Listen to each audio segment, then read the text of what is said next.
Good evening बच्चों, मैं रवि कुमार। आज जुड़ते हैं हम लोग एक जो रेलवे जो ग्रुप डी वाले हैं और जो आरआरबी एनटीपीसी है और जो आरपीएफ लोको पायलट की एग्जाम समाप्त हो चुकी है, सभी को पता हो गया होगा। लेकिन अभी आपकी महत्वाकांक्षाएं बढ़ती रहेगी। नेक्स्ट वैकेंसी आने वाली है ग्रुप डी, ठीक है, और जो नेक्स्ट एग्जाम होने वाली है एनटीपीसी का और आरपीएफ का। तो कुछ हमने सवाल लिया है, देखिए एनटीपीसी और ग्रुप डी को मिला करके। देखिए आरआरबी ग्रुप डी है 26/8/2022, यानी बहुत अच्छे क्वेश्चंस को पहले मैं शुरुआत करता हूं दोस्त। देखिए इस सवाल को क्या कहता है, हम लोग पहले अच्छी तरह से पढ़ेंगे। किसी वस्तु को उसके अंकित मूल्य पर बेचने पर एक खुदरा विक्रेता को 18% का लाभ होता है, ठीक है भाई। यदि अंकित मूल्य पर 10% की छूट देता है तो वस्तु पर उसका वास्तविक लाभ। देखिए ऐसे क्वेश्चंस को बनाने के लिए तरीकाएं तो बहुत मैं बताऊंगा, लेकिन अभी जो आपके शॉर्टेज दो आने वाले हैं ना, उस पे बात करते हैं दोस्त। तो इस पे आप सक्सेसिव लगा सकते हैं। सक्सेसिव का मतलब क्या होता है, देखिए ध्यान से, x plus y plus x y बटा 100। अब इसमें क्या है सर, ये कि अगर लाभ हो, ठीक है, तो आप प्लस लोगे, अगर हानि आएगा तो माइनस लोगे, अगर आपके डिस्काउंट की बात कर रहा होगा तो माइनस, ठीक है। तो देखिए ये चीजों को हम लोग चलते हैं भाई। 18 लाभ है भाई, ठीक है, तो 18 लाभ कर देंगे हम लोग। अब इस पे 10% डिस्काउंट है तो -10 दे देंगे। यहां तक कोई समस्या नहीं भाई। 18 लाभ -10, यहाँ प्लस माइनस तो यहाँ पे होगा माइनस। 18 गुना 10 बाई, यहाँ पे लिखोगे 100। देखिए एक शून्य से एक शून्य कैंसिल है भाई। देखिए सिखाते हैं, 18 -10 और माइनस, ये भागा दीजिएगा तो एक अंक के बाद दशमलव, तो 1.8। अब देखिए भाई, इसको 18 लिखोगे यहाँ पे, अब ये दोनों को जोड़ोगे आप तो 10 और 1 11.8, यानी 11.8। अब देखिए ध्यान से, ये अब तो 0.8 है, तो यानी इसके मतलब ये 0 ऐसा होगा ये, और 10 में से 8 गया 2 वाला विकल्प कहाँ है भाई, तो डी। तो हमारा आंसर डी हो गया। ये तो हुआ हमारा बेहतरीन तरीके से जो आप आराम से सवालों को कर सकते हैं, ठीक है। लेकिन जब जल्दी में देखना चाहते हैं भाई, तो आप जल्दी में देखने के लिए बहुत इजी सवाल है भाई, पेन फ्री सोचो। देखिए दिमाग को, कैलकुलेशन को हाई करो, क्योंकि रिजल्ट बनाने वाले विद्यार्थी को बहुत ज्यादा नहीं पढ़ना है, एक स्मार्ट अप्रोच पकड़ना है भाई। स्मार्ट अप्रोच में सबसे पहला चीज आता है उसका कॉन्फिडेंस, यानी विश्वास। बहुत बड़ी चीज है भाई, विश्वास बनाओगे तो चीजों को आप सरलता से कर पाओगे। अब जैसे ही देखते हम इस सवाल को चलते, अगर ऐसे हमारे पास ये सॉल्यूशन नहीं है, यानी हटा देते हैं आपको पास, ठीक है। अब ये सॉल्यूशन हमने हटा दे रही है, ठीक है, तब क्या करेंगे भाई, इसको बहुत इजी तरीके से लेके आएंगे, ठीक है। हम क्या करेंगे, देखिए ध्यान से, कुछ नहीं करना है, एकदम सिंपल। देखिए 18 लाभ है ये, और 10 यहाँ क्या है, छूट है। 18 लाभ है ये, ठीक है, और 10 क्या है ये, यहाँ पे छूट है। तो कुल मिला के आपके पास 8 बचे हैं। तो अब 8 से कम ही आंसर है, तो सारे हैं, कोई दिक्कत नहीं है। अब क्या करना है कि ये जो 18 है ना लाभ, ये दोनों को जब गुना करोगे तो 180, अब भागा दोगे तो 1.8। तो बताओ भाई, आपके पास 8 में से 1.8 जाएगा, तो भाई कम से कम एक तो घटा सकते हो ना, एक तो घटाने में दिक्कत नहीं है, 7। अब पॉइंट और घटाओगे 8, तो 6.2, आंसर रेडी है। यानी कि देखिए लिखने से ज्यादा आपको सोचने पे काम करना है। देखिए सवाल जैसे, ये सवाल को हम आगे बढ़ा चलते हैं भाई। देखिए यहाँ पे क्या है, एक व्यापारी अपने माल को क्रय मूल्य से 25% अधिक अंकित करता है, अपने ग्राहकों को 12% छूट देता है, उसके द्वारा अर्जित लाभ की गणना। देखिए सवाल को दोस्त एक तरीके अगर हम आपको बना के दिखाते हैं भी, एक पहले सोचवाते हैं आपको, एकदम कैजुअली सोचो, कैजुअली। 25 प्रॉफिट हो रहा है भाई, अधिक कर रहा है वो, अब 12 डिस्काउंट कर रहा है भाई, तो बचा कितना, 13 बचा होगा 25 में से, यानी हमारा आंसर 13 से कम होगा। तो भाई ये तो हो नहीं सकता, ये तो हो नहीं सकता है, अब चांस 2 पे है, कोई दिक्कत नहीं भाई, कोई दिक्कत नहीं है, आ जाइए आगे थोड़ा सा। अब 25 गुना 12 करोगे भाई, तो 25 गुना 12 जो करोगे वो 300 हो जाएगा। 300 को भागा दोगे 100 से 3, तो यानी कि 13 में से 3 जाएगा तो आपके पास 10, यानी कि कैजुअली आंसर लेके आ जाओ। देखिए माइंड को रीड करना सीखो भाई, नहीं तो आप ऐसे कर सकते थे 25 माइनस 12 माइनस 25 गुना 12/100। अब देखिए ये आरआरबी एनटीपीसी 2021 का सवाल है दोस्त।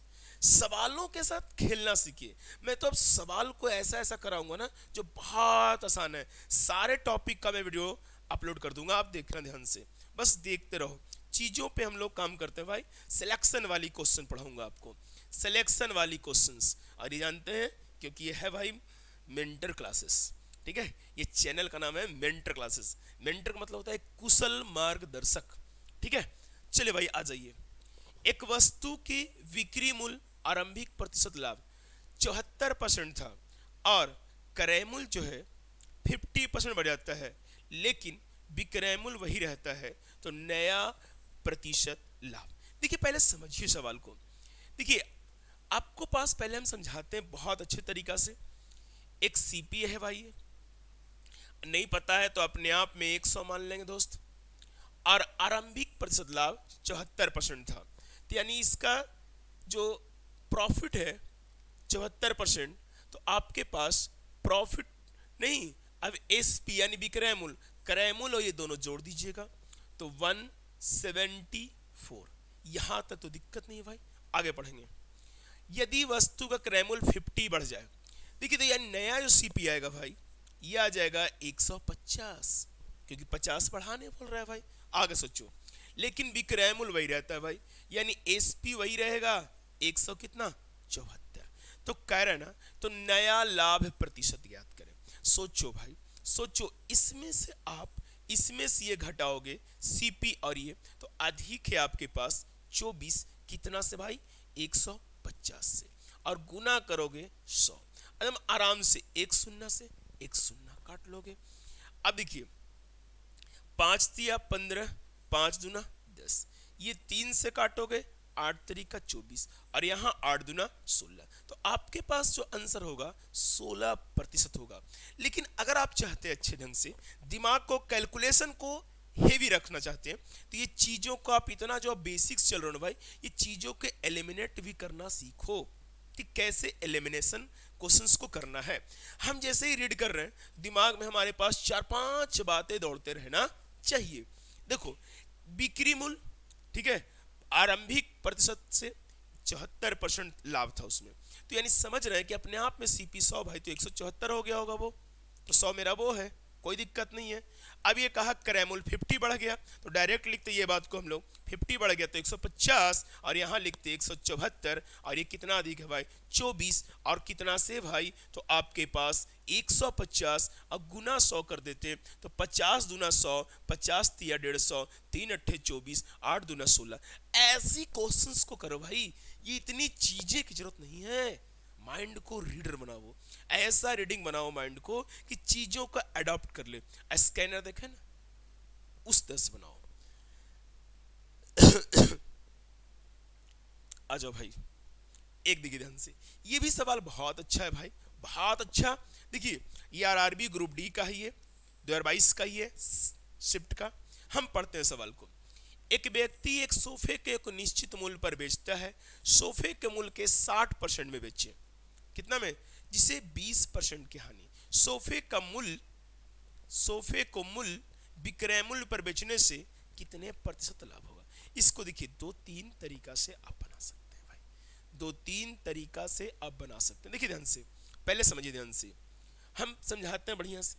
एक निश्चित मूल्य पे सोफे का मूल्य का 60%, हम मान लेते हैं इसको x, पहले समझ लो ध्यान से भाई, मान लेते हैं x।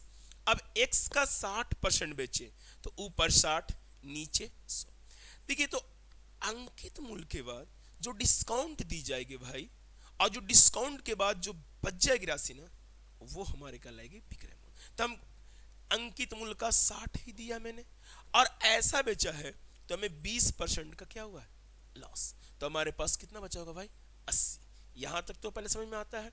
अब देखिए ध्यान से, 20×3 = 60, 20×4 = 80। इसको ऐसा करोगे भाई तो 400/3। अब ये 400/3 जो है ये एमपी है भाई। एमपी का मतलब हुआ अंकित मूल्य आ गया। लेकिन जरा आगे चलते हैं, सोफे को मूल विक्रय मूल्य पर बेचने पर, मूल विक्रय मूल्य को बेचने पर लाभ प्रतिशत क्या होगा? मूल विक्रय मूल्य का मतलब हुआ भाई, देखिए मूल्य को मान चलिए हम लोग 100 ही मान लेते हैं, कोई डेंट मैटर नहीं है। अब विक्रय मूल्य देखिए, सोफे को मूल विक्रय मूल्य, तो मूल विक्रय मूल्य देखिए कितना, क्योंकि ये 100 है भाई, 100 है तो कितने % का लाभ होगा? देखिए भाई, तो यानी कि ये 100 हमारे पास, ये 400/3 है। अब ये इसको कट करोगे क्रॉस, तो ये हो जाएगा 300 और ये हो जाएगा 400। फायदा जो होगा 100 का कितना से भाई? 300 से, और गुना करोगे 100 तो कट जाएगा भाई 100/3 के वैल्यू 33.1/3 है। यहाँ तो देखिए अभी आपको बहुत सारा चीज़ों को हमें एक बेसिक तरीका भी बताया जा रहा है। हम तो सवालों के साथ खिलाएंगे भाई, सवाल को हम अभी तो हम आपको देखिए सवाल को हम बना रहे हैं, तरीके बता रहे हैं ताकि दिक्कत नहीं होगी, कैसे सवाल को करना है, किस तरह से करना है ताकि दिक्कत नहीं हो। अभी हम इस सवाल को एक एक लाइन में भी लेकर आ जाएंगे भाई, आप घबराइए नहीं, हम एक एक लाइन में बताएंगे, इतना कैलकुलेशन नहीं कराएंगे भाई। हम लोग बहुत सारी सवालों को एकदम आसानी पूर्वक जाएंगे, ठीक है। अभी बहुत सारे सवाल हैं, अभी बेचने, सेलिंग प्राइस, ये बहुत सारी चीज़ें हैं। आपको हम हर टॉपिक का 20-20 क्वेश्चन, 30-30 क्वेश्चन सेलेक्ट करके बताऊंगा, क्योंकि वो सवाल रीड करेंगे एग्जाम में, इसलिए मैं कोशिश कर रहा हूं कि वही सवाल कराऊं। तो भाई अगर आपके पास ये सवाल का आंसर आता होगा तो आप कमेंट बॉक्स में छाप देंगे। देखिए मैं पढ़ दे रहा हूं आपको, बाकी हम अगले वीडियो में बता दूंगा। किसी वस्तु को इतना में बेचने पर एक व्यापारी को 12 हानि, यदि इतना रुपया में बेचता है तो हानि या लाभ प्रतिशत। बहुत सिंपल है भाई, बहुत सिंपल है, लेकिन इसको कैलकुलेशन लोग करेंगे भाई, हम लोग बहुत सारी चीज़ों को नहीं करेंगे, क्या क्या करना है। तो प्यारे बच्चों आज इतना ही रखते हैं, इस वीडियो को लाइक, शेयर और सब्सक्राइब कीजिए। जय हिंद, जय भारत, भारत माता की जय।